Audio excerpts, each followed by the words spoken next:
Ezra 3. Rebuilding the altar. When the 7th month came and the Israelites settled in their towns, the people assembled together as one of Jerusalem.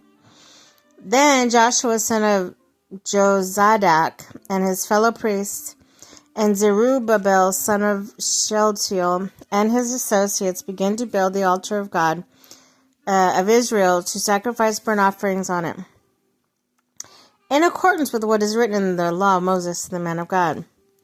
Despite their fear of the peoples around them, they built this altar on this foundation and sacrificed burnt offerings on it to the Lord, both the morning and evening sacrifices.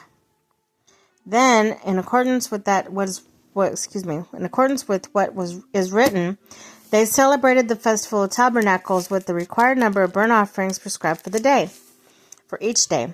After that, they presented the regular burnt offering, the new moon sacrifice, and the sacrifices of all the appointed sacred festivals of the Lord, as well as those brought as freewill offerings to the Lord.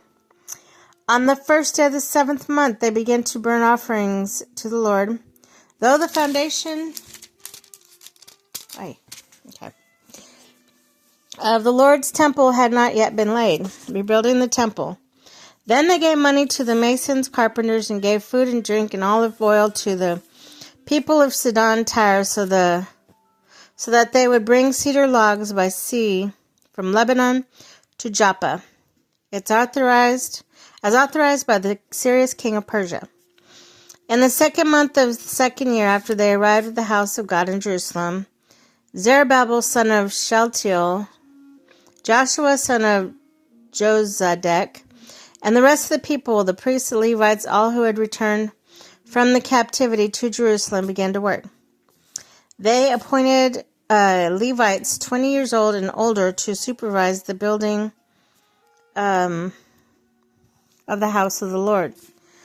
Joshua and his sons and brothers, and Kadmiel and his sons, descendants of Hodaviah, the sons of Henadad, their son's brother, all the Levites joined together in supervising those working on the house of God.